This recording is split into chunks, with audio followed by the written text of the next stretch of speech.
Hi, it's Ike from Groovy Entertainment. Today we got another book to read for you. Today's book is Lady for 1954. So let's get started. Lady was a Cocker Spaniel who came to live with two people called Darlin and Jim Dare. She had two neat feeding bowls of her own. She had a basket with a blanket in it too.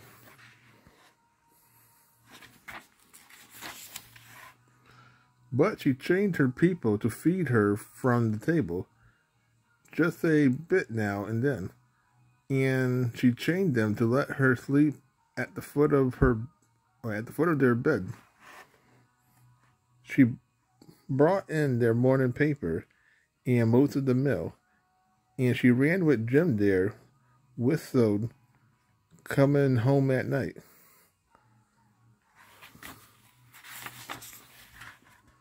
Lady was sure that she had a very happy home, and her two next-door neighbors, Jock and Chusty by name, two gentlemen dog, agreed with her. But there was another dog around the neighborhood, a sassy young fellow called the Champ. "I'll wear no man collar," was his proud boast. "That's the way to be happy," said he. "But where do you sleep?" Lady asked him. "And what do you do for food?" "Ah, that's easily arranged, if you know your way around," said the Champ, with air.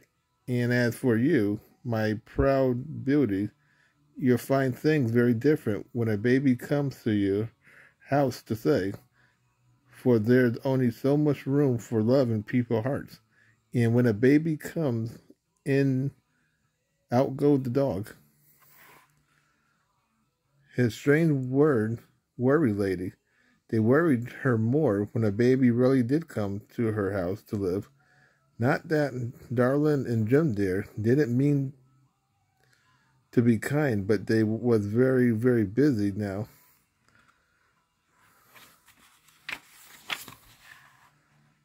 And worst of all, Darlin Aunt Sarah came. "That dog," she said, "it must stay out in the yard, and you'll have to have a muzzle for it." "Oh," said the Champ, when he saw Lady. "So it happened already, just as I said. Well, I'm sorry to see it, but come along. We'll get rid of that muzzle soon."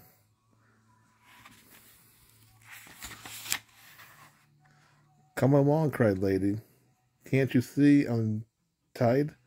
"I forgot," said the Champ. "You have a lot to learn."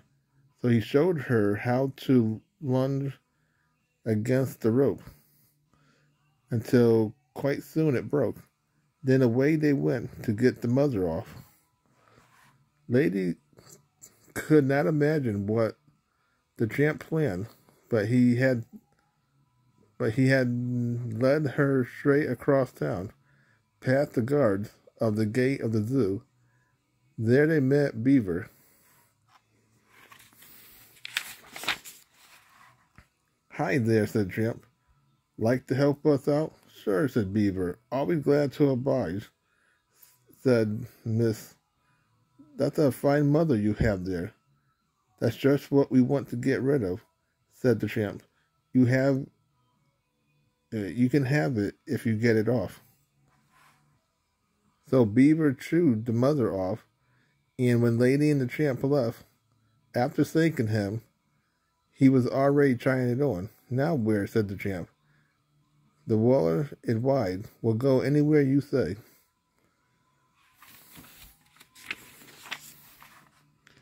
"Oh, I must go home," said Lady. "I have to wash the house and the baby, you know."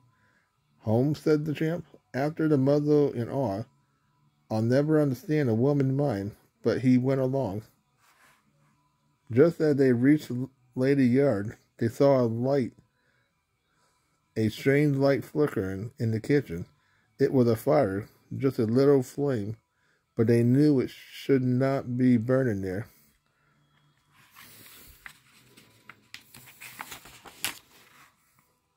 "The baby," cried Lady, and in she raced with the champ right at her heels. And the champ stood guard at the baby crib while Lady woke Jem Dare and Darlin.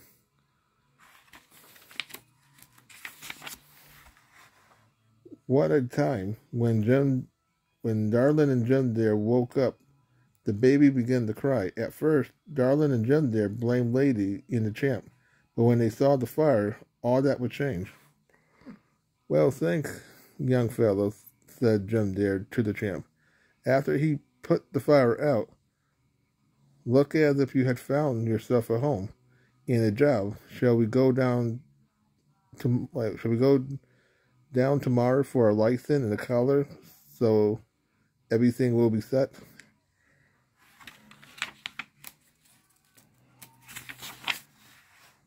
The champ looked out the window where the reward waited, and then he looked at Lady at his side. "Arf," he said, which meant all right, and he offered Jem a paw to shake. Now Lady and the champ had two families to look after. Darlin and Jem Dare and the baby are one. The other is a family of roly-poly puppies, and the champ in his collar is the proudest dad in the town. So that was Lady from 1954. If you like, subscribe, share, and comment, have a groovy day with another video coming out real soon.